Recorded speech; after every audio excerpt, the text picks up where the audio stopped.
do you believe that Israel is committing genocide in Gaza? Yeah. Yes, obviously. Is that even a question? Yes. 1,000%. Who doesn't? Have you seen the news? Have you seen any of it? Personally, yeah, I think so. I definitely do believe Israel's committing genocide. Yeah, absolutely. Yes, I do believe. It's right in front of our faces. You just have to care enough to pay attention. Yeah, well, look, I am the news, and it's not happening, but that's not what Democrats think. 62% of Democrats say the U.S. is not doing enough to support Gaza after Hamas terrorists from Gaza killed over 1,200 innocent people on October the 7th. But this is what Democrats are doing now. They are nominating and electing candidates who are openly anti-Jewish. Pennsylvania Senator Dave McCormick is on the Foreign Relations Committee. Senator, it's great to have you back. What does this look like? How does this work if Michigan voters actually elect a guy with views like that in November? Well, it's why, thanks for having me, Rob. It's why this election is so incredibly important. What you see is a radicalization of the Democratic Party. It's the party of Graham Plattner, of Al Sayed. This is a party that's anti-law enforcement, it's anti-military, it's anti-business, it's anti-Semitic, and it's anti-American.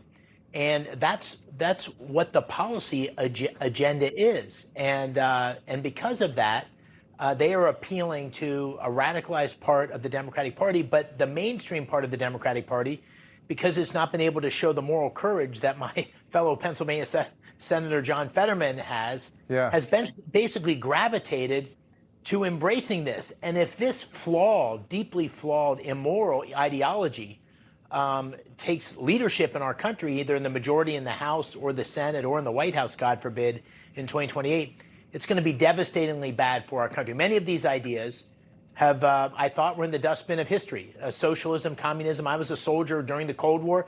I never thought we'd have to argue in America that socialism and communism were bad ideas, but that's unfortunately what we are. Yet here we are. And this is, I want to talk about your colleague Fetterman in a moment. Right now, there are several Jewish Democrats who are being talked about as possible presidential candidates in 2 years. J.B. Pritzker, Jewish, John Ossoff, Jewish, Bernie Sanders, Jewish, and the governor of your state, Josh Shapiro. But given the state of that party, do you think there is any way they possibly nominate a Jewish candidate in 2028? Well, listen, I won't try to prognosticate about the future of the Democratic Party. I will say the following. There is no doubt that this radical anti-Jewish, anti-Israel, anti-Semitic wing of the party is growing in its momentum. It's becoming more and more dominant. And we see that in these primaries. We saw that in the elections in New York. We saw it in Pennsylvania with a congressional candidate that won the Democratic primary.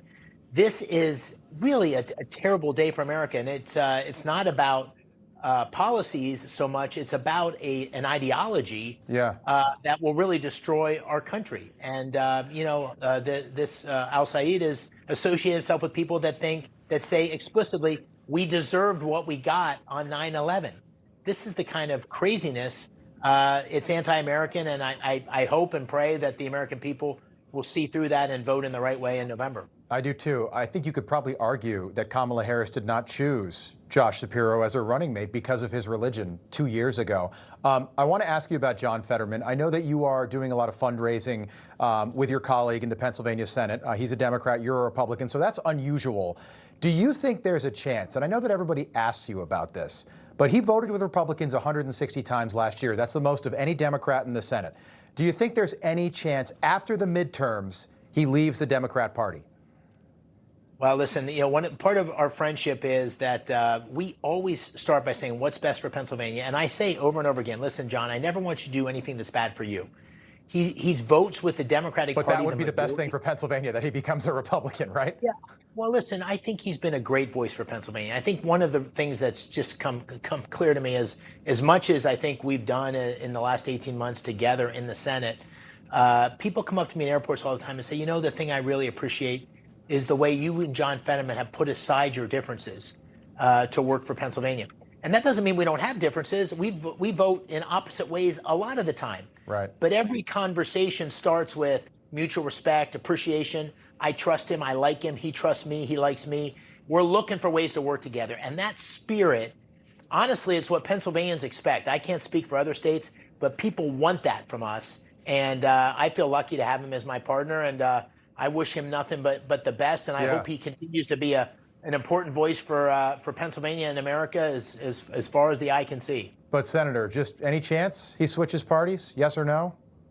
I think it's unlikely he would become a Republican. Okay. He hasn't told me that, but I think it's unlikely. I think he deviates too much from our party principles, but we'll see. Interesting that it's even a conversation. I want to play a video for you. This is Mitch McConnell's chief of staff this week. Take a look.